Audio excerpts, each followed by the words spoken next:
சென்னை திமுக ஆட்சியில் 24 பேர் போலீஸ் காவலில் உயிரிழந்திருக்கின்றனர். அவர்கள் அனைவரின் குடும்பத்தாரிடமும் சாரி சொல்லுங்கள். அவர்கள் அனைவரின் குடும்பத்துக்கும் நிதியுதவி வழங்குங்கள். அண்ணா பல்கலை மாணவி வழக்கு முதல் அஜித்குமார் வழக்கு வரை எல்லாவற்றுக்கும் நீதிமன்றம் தலையிட்டு கேள்வி கேட்கிறது. நீதிமன்றம்தான் கேள்வி கேட்க வேண்டுமென்றால் நீங்க எதுக்கு சார் என தமிழக வெற்றிக் கழக தலைவர் விஜய் கண்டனம் தெரிவித்துள்ளார். சிவகங்கை மாவட்டம் திருப்புவனம் காவல் நிலையத்தில் அஜித்குமார் என்ற இளைஞர் போலீசார் தாக்கியதால் உயிரிழந்த சம்பவம் மாநிலம் முழுவதும் பெரும் அதிர்வலைகளை ஏற்படுத்தியது. உயிரிழந்த அஜித்குமாரின் இல்லத்துக்கு தமிழக வெற்றிக் கழக தலைவர் விஜய் நேரடியாக சென்று அவரின் குடும்பத்தினருக்கு ஆறுதல் தெரிவித்து நிதி உதவி வழங்கினார். அதன் தொடர்ச்சியாக தமிழக வெற்றிக் கழக தலைவர் விஜய் தலைமையில் திருப்புவனம் காவல் நிலைய லாக்அப் மரணத்தை கண்டித்தும் கொலைக்கு நீதி வேண்டியும் இன்று சென்னையில் விஜய் தலைமையில் கண்டன ஆர்ப்பாட்டம் நடைபெற்றது.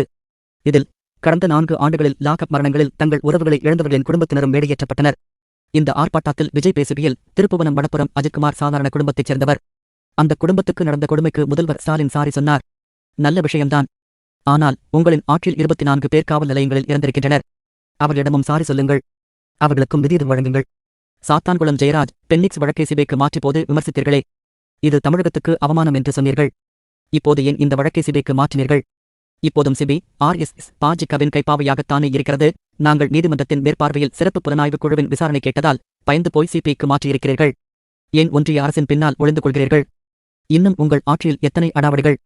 அண்ணா பல்கலை மாணவி வழக்கு முதல் அஜித்குமார் வழக்கு வரை எல்லாவற்றுக்கும் நீதிமன்றம் தலையிட்டு கேள்வி கேட்கிறது. நீதிமன்றம்தான் கேள்வி கேட்க வேண்டுமென்றால் நீங்க எதுக்கு சார்? உங்க ஆட்சி எதுக்கு சார்? முதல்வர் பதவி எதுக்குங்க சார்? அதிகபட்சம் உங்ககிட்ட வர்த்த பதில் சாரிமா, நடக்கக்கூடாதது, நடந்துடுச்சு மா என்பதுதானே.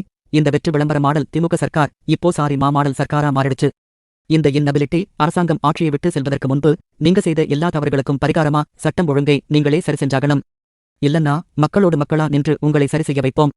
தவிக்க சார்பில் அதற்கு உண்டான போராட்டங்கள் நடத்தப்படும் என்று காட்டமாக பேசினார் விஜய்.